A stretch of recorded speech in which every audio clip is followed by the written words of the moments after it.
This is the question. SG Limited of Mumbai sold goods worth dollar 9 lakhs to DG Limited of America on 31st January 2011. Payment received from DG Limited. Okay, Mumbai का जो customer है, I mean supplier है, वो goods बेच रहा है, मतलब export कर रहा है अमेरिका के एक कंपनी को, दैट इज डीजी लिमिटेड. अब पेमेंट कैसे कैसे रिसीव हो रही है? इंस्टॉलमेंट्स में. हमने एक ही समय ऐसा किया था जिसमें इंस्टॉलमेंट थी, है ना. लेकिन अब मुझे इसमें ज्यादा इंस्टॉलमेंट्स भी हैं, प्लस ये भी देखना पड़ेगा कि 31 मार्च बीच में आता है कि नहीं आता है. याद है आपको एक सम करवाया था मैंने जिसमें 31 मार्च इंस्टॉलमेंट्स के बीच में आता है, तो हमको पहले क्लोज करना है और उसके बाद रीवैल्यूएशन करना है. रीवैल्यूएशन करके उसको ट्रांसफर भी करना है एफईएफ अकाउंट को, and then again instalment receive करनी है. यही था प्रोसीजर. तो इस समय हमको पता चल जाएगा कि ऐसा कुछ है कि नहीं है. ठीक है, तो सम को देखो, 9 लाख डॉलर्स का सेल्स कर रहा है कौन? मुंबई का supplier SG limited to DG limited of America. Accounts are closed on 31st March every year. अब जो इंस्टॉलमेंट्स की भी डेट दी हुई है ना, वो भी एक बार देख लो. फरवरी, मार्च, फिर अप्रैल एंड मई. देखो मैं ये सम इसलिए करवा रही हूँ, इसके पहले वाले जो सम्स है ना, वो आप अगर मैंने ये करवा लिया तो आपको ये भी आ जाएगा. इसलिए हम लोग, मैं आपको होमवर्क के लिए भी, मतलब ये पूरा जो मैंने आपको पीडीएफ दिया है उसमें से हम सम्स करने वाले हैं, प्लस कुछ सम्स ऐसे होंगे जो मैं आपको होमवर्क में देने वाली हूँ. So till we meet for up to next Friday you can do it, and if you have any doubts we can clear it out. ठीक है ना. तो अब इंस्टॉलमेंट्स देखो कैसी हैं, फरवरी, मार्च, अप्रैल में. तो I hope you understand. First March के बाद है ना, सीक्वेंस में अगर क्रोनोलॉजिकल ऑर्डर में चलेंगे तो 31 मार्च आता है. सो आई होप यू अंडरस्टैंड. मतलब अप्रैल और मई से पहले 3 lakhs का इंस्टॉलमेंट प्लस 2 lakh 10 का इंस्टॉलमेंट रिसीव करने से पहले 31st March, which is closing date of accounts for businessman who is, I mean the business is situated in Mumbai, उसकी बात कर रही हूँ मैं. ठीक है, तो 31 मार्च आता है ना, वो आपको पहले क्लोज करते समय रीवैल्यू करना पड़ेगा. रीवैल्यू के बाद एफईएफ को ट्रांसफर करना पड़ेगा. उसके बाद 30 अप्रैल को 3 lakhs का इंस्टॉलमेंट रिसीव करना है. 31 मई को 2,10,000 का इंस्टॉलमेंट रिसीव करना है. और फिर 31 मार्च आएगी 2012 वाली, उसमें भी एफईएफ को क्लोज करके रीवैल्यू करके ट्रांसफर करना है. वो तब जब इंस्टॉलमेंट बची हुई होती है. अब इंस्टॉलमेंट बची हुई नहीं है तो फिर तो कोई बात ही नहीं बनती है रीवैल्यू करने की. रीवैल्यू तो तब होगा ना जब आपके पास हाथ में कोई असेट है, कुछ है. जब सारी इंस्टॉलमेंट्स मिल चुकी हैं तो कुछ है ही नहीं फिर, है ना. इसलिए ये सम करवा रही हूँ so that you get this particular idea as well. So pass on the journal entries in books of SG limited. आपके पास बुक्स ओपन होंगे ना. So let's start with practical question है. तो आपने लाइंस ड्रॉ करनी है पहले. शुड आई डिक्टेट, और आपको चाहिए तो मैं मतलब लिख लिख के भी सॉल्व करवा सकती हूँ, वर्ड डॉक्यूमेंट ओपन करके जैसे हम पहले करते थे. क्योंकि अब आपको पता चल गया है कि जर्नल एंट्रीज कैसे हैं, तो मुझे लग रहा है हो जाएगा डिक्टेट करने से. पर ठीक है, कोई बात नहीं.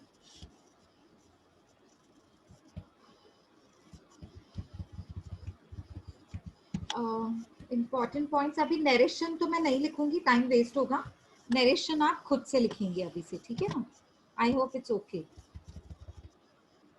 नहीं तो बहुत सारा टाइम वेस्ट हो जाएगा. कोई न्यू पॉइंट होगी ना जिसमें नरेशन नहीं समझ आ रहा है तो आप मुझे बता देना, उसमें मैं आपको लिखवा दूंगी. दिस इज सम नंबर 4 हमारे हिसाब से. ठीक है, लिखो ऊपर से journal entries. Journal entries in the books of SG limited of Mumbai.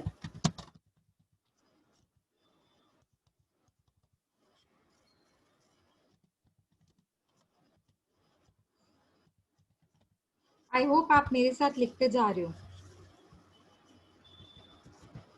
Yes ma'am. Okay, good. So journal entries in the books of SG Limited of Mumbai. ठीक है. अब ये जो अज्यूम करो ये एसजी कंपनी हमारी है, ठीक है. अब हमारी कंपनी यूएस की कंपनी को एक्सपोर्ट मतलब बेच रही है. तो जब जब बेचने वाला ट्रांजैक्शन होता है तो हम अपने बुक्स में कैसे दिखाते हैं? जो रिसीव कर रहा है वो कौन है? Who is receiving my goods? Who is the receiver? Yes, who is the receiver? Wait, let me open the question. This is the receiver, DG Limited of America, because the sales has been made to DG Limited of America. Therefore, he is the receiver of goods. He is my debtor. Always debtor is the receiver of goods, and always you see always debtor is in the asset side of the balance sheet, and asset side always has the debit balance. So any way you can think and make a logic. किसी भी तरीके से आप देख सकते हो उसको और उसमें से लॉजिक निकाल सकते हो. अब डीजी लिमिटेड को हम डेबिट करेंगे. क्यों? क्योंकि वो मेरा डेटर है. उसने गुड्स खरीदे, वो मुझे पैसे देगा फ्यूचर में, है ना. अच्छा, कौन सी डेट पे वो मुझसे गुड्स खरीद रहा है? कौन सी डेट पे खरीद रहा है? 31 जनवरी 2011. सो हम यहाँ पे 2011 कॉमनली लिख सकते हैं, बार बार लिखने की जरूरत नहीं है. This is 31 January. ठीक है. अच्छा, अभी एंट्री कैसे होगी? DG limited account debit to export. आपको चाहिए तो ब्रैकेट में आप लिख सकते हो सेल्स. एक्सपोर्ट ब्रैकेट में सेल्स, ये आपको चाहिए तो, otherwise it's okay. Writing down only to export account is also okay with me. So DG limited account debit क्यों किया? Debit the receiver because he is receiving goods, he is purchasing from me. Okay. और you can think that way, he is my debtor because debtor, therefore it always has a debit balance. ठीक है ना. तो DG limited account debit to export sales. अच्छा, export को credit क्यों किया? Because credit मतलब गुड्स, मतलब क्रेडिट व्हाट गोज आउट. अब मेरे गुड्स मेरे हाथ से जा रहे हैं, मेरे गोडाउन से उतने गुड्स चले गए. सो क्रेडिट व्हाट गोज आउट. ठीक है. अच्छा, कितने का एक्सपोर्ट मैंने किया है? $9 लाख का. ठीक है. अब किस दिन पे किया? 31 जनवरी. 31 जनवरी को रेट क्या चल रहा है? 51. नीचे रेट्स दिए हुए हैं, ये देखो स्क्रीन पे. 51 मतलब $1 इज इक्वल्स टू ₹51. हाँ जी, 51 रुपीज जो दिया हुआ है ना, $1 का है. ऊपर देखोगे आप $1 लिखा हुआ है कॉमनली. $1 ₹51, $1 ₹50, $1 ₹52. तो ऊपर $1 कॉमनली लिखा हुआ है उन्होंने. ठीक है ना. तो अब आप मुझे बताइए, अगर $1 का 51 रुपीज है, so how much it would be for $9 lakh. 45 lakh. हाँ जी. तो यहाँ पे पहले चेंज करना पड़ेगा. This is 51 $1 and this is 9 lakhs. सो कितना हो जाएगा? Please pardon. 4,59 लाख. नहीं, मुझे समझ नहीं आ रहा है. 4 करोड़ सिर्फ सुनाई दे रहा है. 4,59 लाख. 59 lakhs. ओके. स्क्रीन पे देखो, सही से लिखा है मैंने. एक जीरो कम है. नहीं, नो है है वो, पर वो नीचे चला गया था. मैंने अलाइनमेंट, आई मीन उसको स्पेस बढ़ा दिया. अब दिख रहा है? आप सही है ना? पक्का यही अमाउंट है? देखो मेरे पास कैल्सी नहीं है, आप यूज कर रहे हो कैल्सी और आप मुझे आंसर्स बता रहे हो. Make sure it is correct. ठीक है ना. चलो, ये यस मैम. हाँ जी, ये एंट्री कैसे पास हुई है वो सबको समझ में आया होगा. 9 lakhs को 51 रुपीज के साथ, $9 लाख को 51 रुपीज के साथ क्रॉस मल्टीप्लाई करने का. तो आंसर आपको मिलेगा 4 crore 59 lakhs. 4 crore 59 lakhs rupees का मैंने एक्सपोर्ट किया. अगर डॉलर में देखेंगे तो $9 लाख, है ना. ठीक है. अब इसको नरेशन कैसे लिखेंगे उसको आप खुद ही चेंज करो. चलो, बीइंग गुड्स, बोलो being goods. exported to very good, being good exported to very DG good. हाँ लिखते भी जाओ, बोलते बोलते लिखो भी। Being goods exported to, from नहीं, टू, टू क्या नाम है इसका, डीजी लिमिटेड ना, डीजी लिमिटेड ऑफ यूएस, ठीक है। वर्थ कितना वर्थ है इसका, $9 लाख। पीछे डॉलर जरूर देना, क्योंकि फॉरेन करेंसी ट्रांजैक्शन में फॉरेन करेंसी तो दिखानी पड़ेगी कि रुपीज है कि डॉलर है, दिरहम्स है कि यूरोज है, ठीक है, जापानीज येन में, तो ये तो बताना पड़ेगा ना उसको, तो ये जरूर लिखना। अब समझने वाली, यहाँ पे नहीं बोल सकते, समझने वाली बात है, 9 लाख मतलब 9 लाख रुपीज होगा, नहीं, ठीक है ना। चलो ये भी हो गया। ये डी जी कैसे लिखना है आपको, डी जी ऐसे लिखना है, ठीक है। चलो अब नेक्स्ट डे, नेक्स्ट क्या कह सकते हैं उसे, डेट पे आ जाते हैं। अब पेमेंट रिसीव करनी है मुझे, मैंने एक्सपोर्ट किया था, हम मुंबई के सप्लायर हैं, ठीक है, हम डीजी कंपनी को एक्सपोर्ट कर रहे हैं जो अमेरिका में है, तो उनसे पेमेंट कैसे रिसीव करेंगे, 4 इंस्टॉलमेंट्स में रिसीव करेंगे। अच्छा कैसे रिसीव करेंगे, देखो डेट्स देखो, 1 फरवरी, उस दिन पे रेट कितना है, अच्छा 1 फरवरी आया तो उसके बीच में 31 मार्च तो नहीं आता है ना, ये भी ध्यान देना है, नहीं होता है, हर एक एंट्री पे ध्यान देना है, ठीक है, कि 31 मार्च बीच में तो नहीं आ रहा है, अगर आता है तो पहले 31 मार्च, ठीक है। चलो फरवरी का 1,50,000 मुझे रिसीव करना है डॉलर्स। अच्छा इसी दिन पे 1 फरवरी को रेट क्या था, 50 रुपीज। आप मुझे बताओ, 51 था जब मैंने एक्सपोर्ट किया था, अब 50 रुपीज है जब मुझे अमाउंट लेना है इंस्टॉलमेंट का, तो प्रॉफिट है कि लॉस है, पहले ये बताइए। loss हाँ loss जी बिल्कुल, लॉस। देखो लेने के टाइम पे लॉस है, पे करने के टाइम पे प्रॉफिट है, जरूरी नहीं है वो प्रॉफिट ही होता है, इंपोर्ट के टाइम पे प्रॉफिट होता है कम हो गया तो, लेकिन अगर एक्सपोर्ट के टाइम पे कम हो गया तो लॉस होगा ना, क्योंकि अमाउंट आपको कम मिलेगा, अंडरस्टूड है, लॉजिक है। तो चलो अब डेट चेंज कर देते हैं, यहाँ पे ये है आपका फरवरी 2 था कि फर्स्ट था, फर्स्ट था, है ना, ठीक है, मैं गलत लिख रही हूँ डेट्स तो प्लीज मुझे जरूर बता देना। चलो इसकी एंट्री कैसे पास करनी है, अभी नरेशन आप खुद बैंक लिखना। अकाउंट डेबिट, हाँ जी, बैंक अकाउंट डेबिट, हाँ एचडीएफ जी अकाउंट डेबिट बिल्कुल, to bank account DG debit, limited. Very good very good, entry तो बिल्कुल सही बताई, अमाउंट के साथ मुझे बताना, ठीक है। अब ये बैंक अकाउंट डेबिट हो गया, अच्छा लॉस है, 75 लाख। हाँ जी एक मिनट रुको, ये रहा आपका एफईएफ अकाउंट डेबिट, ठीक है, यहाँ पे आप लिखोगे टू, क्या डीजी कह लिमिटेड। सकते हैं, किसने आपको पेमेंट किया, डीजी लिमिटेड, क्योंकि आपका देखो समझने वाली बात है ना, डेटर आपको पेमेंट कर रहा है, क्रेडिट द गिवर, एक तो ये लॉजिक है, दूसरा आपका डेटर था कितने का, 4,59 करोड़, उसमें से जो भी अमाउंट निकलेगा उतना उसने पेमेंट कर लिया, मतलब उतने का डेटर कम हो गया, उतने के डेटर को कम करने के लिए डेबिट बैलेंस कैंसिल करेंगे तो क्रेडिट देंगे उसको। देखो दो लॉजिक से, किसी भी लॉजिक से समझने की कोशिश करो, पर ये जरूर समझना है कि डेबिट और क्रेडिट क्यों और किसको कब करना, ठीक है ना। चलो बैंक अकाउंट डेबिट, अब आप मुझे अमाउंट्स बताते जाइए। 45 लाख। नहीं आप है ना ऐसे बताइए, पहले ब्रैकेट, ब्रैकेट में क्या लिखना है, 46 लाख। कंपलसरी पेपर में भी ब्रैकेट बनाना है, कंपलसरी है, हाँ बोलो। मैम $1 इक्वल्स टू 50 नहीं रुपीज। सीधा लिखो ना, अच्छा हाँ, सीधा हाँ सीधा कैसे लिखेंगे, ये देखो हाँ डॉलर 1,50,000 1,50,000, ठीक है, इंटू, किससे इंटू करोगे बोलो, 50। हाँ, T जो जिस पेमेंट को रिसीव कर रहे हो ना, जिस रेट के हिसाब से आप पेमेंट रिसीव करते हो ना, उस हिसाब से आपको क्या कहते हैं उसे, एंट्री में ट्रांजैक्शन को दिखाना है, ठीक है।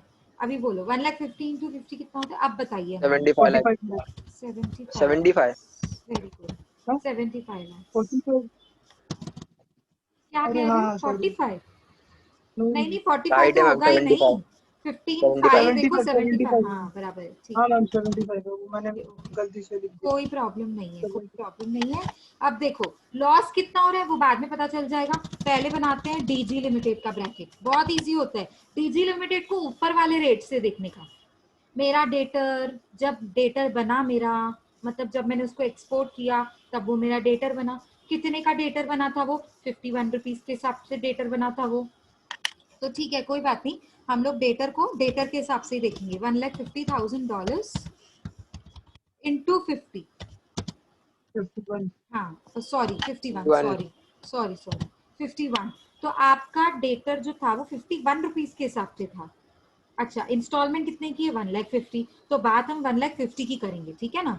अच्छा, तो आपका 76 कितना हो जाएगा? लाख 76 लाख 50,000 नहीं नहीं, फिर से बोलो। 70, 6 6 लाख लाख हाँ जी, 50,000 50,000 ओके 7650। ओके, अब आप मुझे बताइए, आपको डेटर से मिलना इतना चाहिए था पर मिला इतना, तो कॉमन सेंस से लॉस कितना हो रहा है? 1 लाख 1,50,000, 50,000 1,50,000। अच्छा, माइनस करने से भी 1,50,000 आया, ठीक है। अभी चेक करते हैं ये 1,50,000 मल्टीप्लाई करने से आता है कि नहीं आता है। देखो जरूर आएगा, ये देखो डॉलर 1,50,000 इंटू, दोनों के बीच का डिफरेंस क्या है? 1 रुपी। आप देखो 51 रुपीज और 50 रुपीज के बीच का डिफरेंस क्या है? 1 रुपी। मतलब 1 रुपी आपको कम मिल रहा है।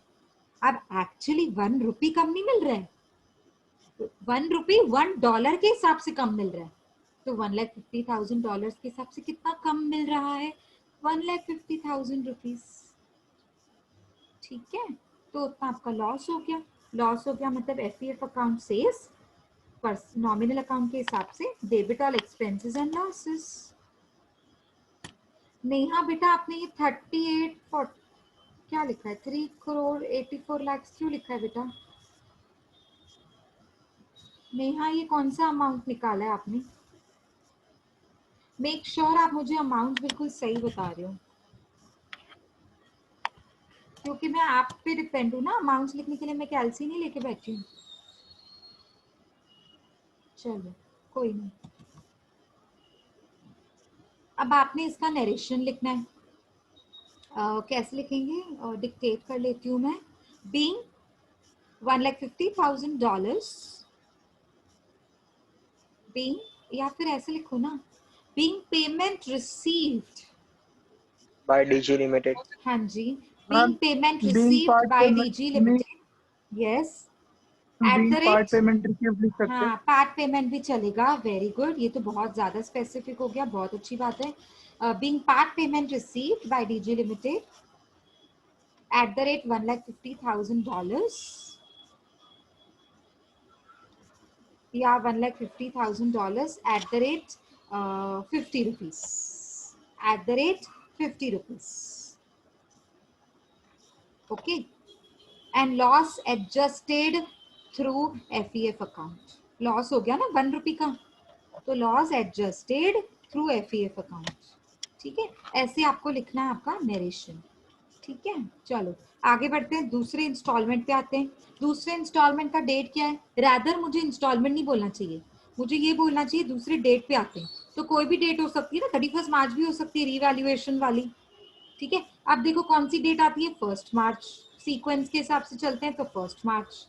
2,40,000 इंस्टॉलमेंट फिर से मुझे रिसीव करनी है, तो चलो रिसीव करते हैं। रिसीव करने के लिए एंट्री क्या करेंगे? अच्छा, पहले तो ये देखना पड़ेगा कि लॉस है कि प्रॉफिट है, ठीक है। अब profit है। हाँ वेरी गुड, पर देख के ही पता चल जाता है ना, रेट बड़ा होगा तो प्रॉफिट ही होगा। क्यों? क्योंकि एक्सपोर्ट के टाइम पे पैसा मिलता है, ज्यादा मिलेगा तो प्रॉफिट है। 1 मार्च को 52 का रेट है, 52 को 51 से कंपेयर करो तो ज्यादा हो गया रेट, ₹1 का प्रॉफिट है $1 पे, ठीक है ना। चलो एंट्री करो, डेट चेंज करेंगे यहाँ पे। आपकी डेट है March 1।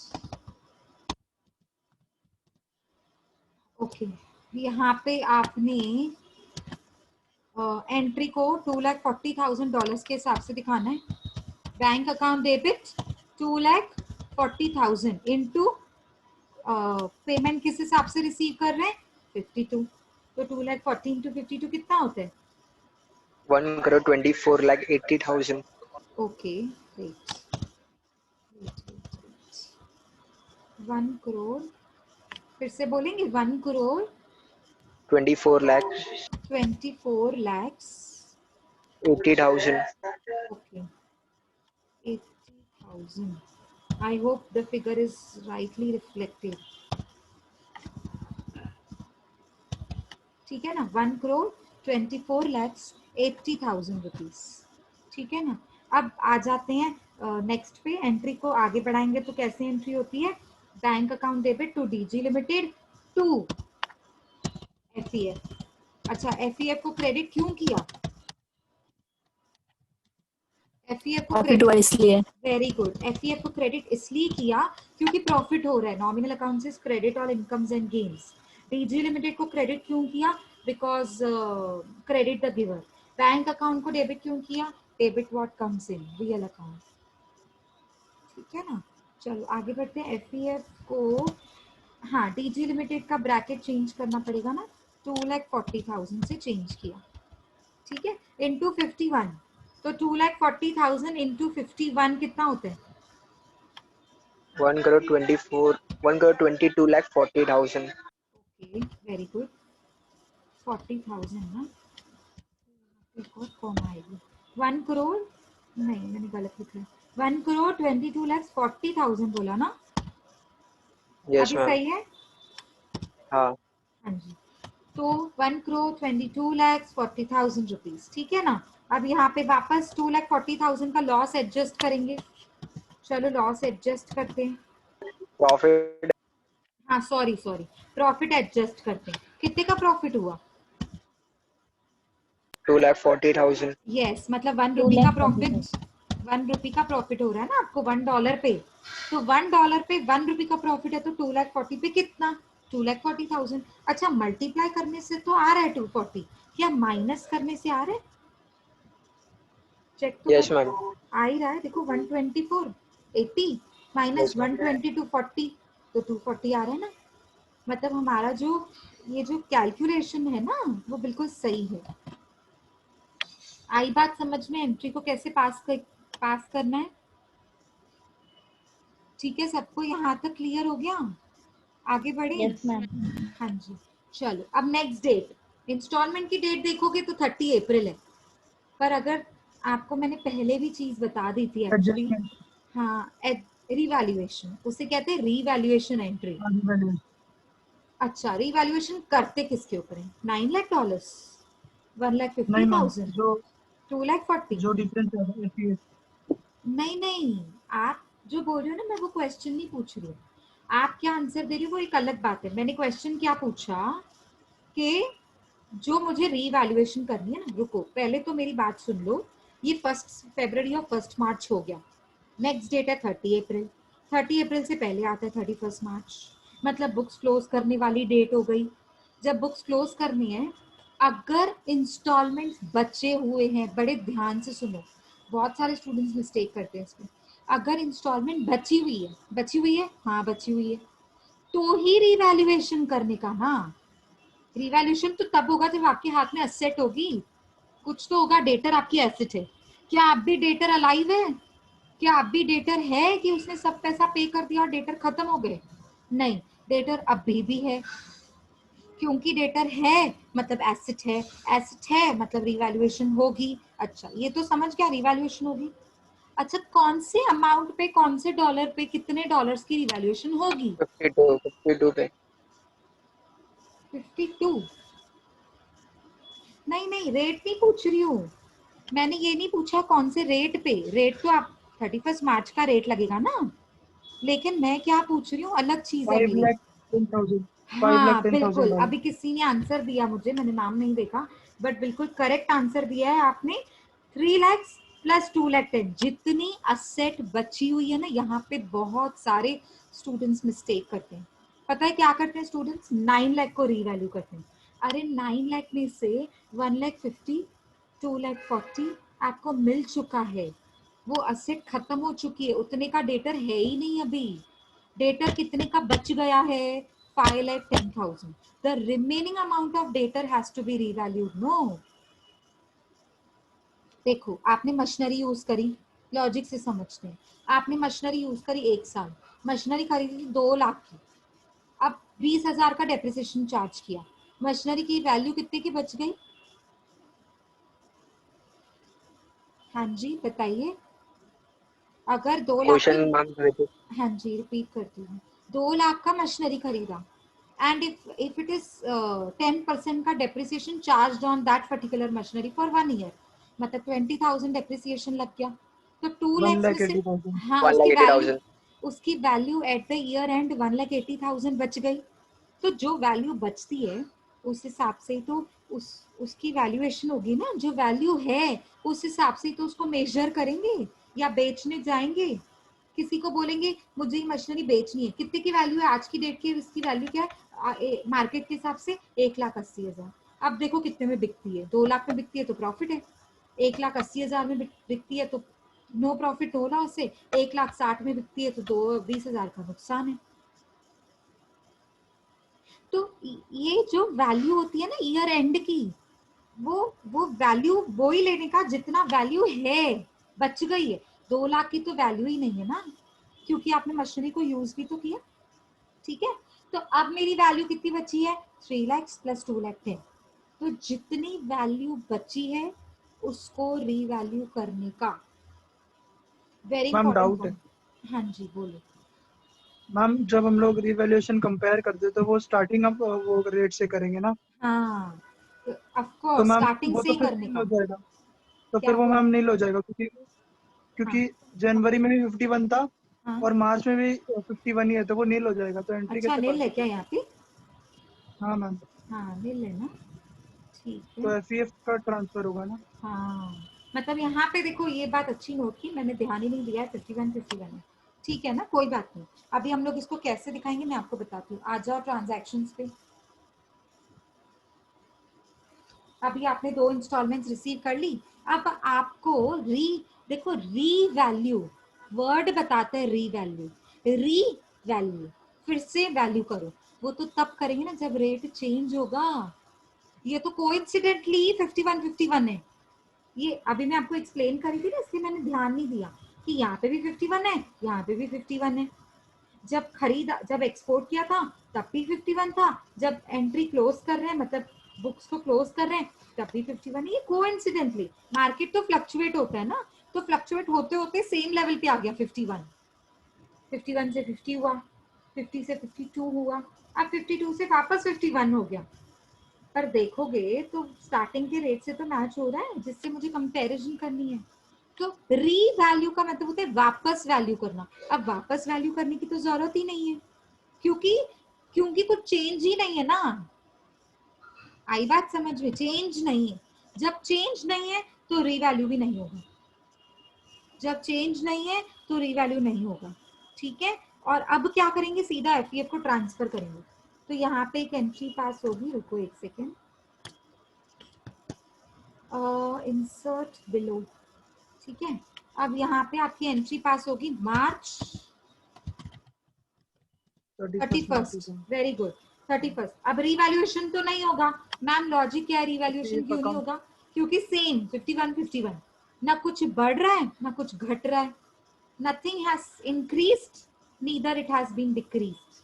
ठीक है, तो हमने कुछ भी नहीं दिखाना है, रिवैल्यू करना ही नहीं है. अच्छा, लेकिन ये तो दिखाना है ना कि एफईएफ को ट्रांसफर करने वाला एंट्री. अब इसमें एफईएफ है नहीं, इसमें एफईएफ है हाँ, डेबिट 1,50,000. इधर एफईएफ है हाँ, क्रेडिट 2,40,000. आपको ये देखना है ज्यादा क्या है, क्रेडिट ज्यादा है कि डेबिट ज्यादा है. क्रेडिट. क्रेडिट हाँ, तो अब क्रेडिट बैलेंस को खत्म करने के लिए डेबिट बैलेंस डेबिट. देंगे जी. तो अब एंट्री कैसे करेंगे? FEF FEF account. Account to हाँ पीएनएल. हाँ, debit to PNL account. Very good. 90,000. हाँ, कैसे निकाला 90, एक बार फिर भी सुन लीजिए. 2,40,000 का क्रेडिट बैलेंस है, ऐसे समझो आपके जेब में 2,40,000 है.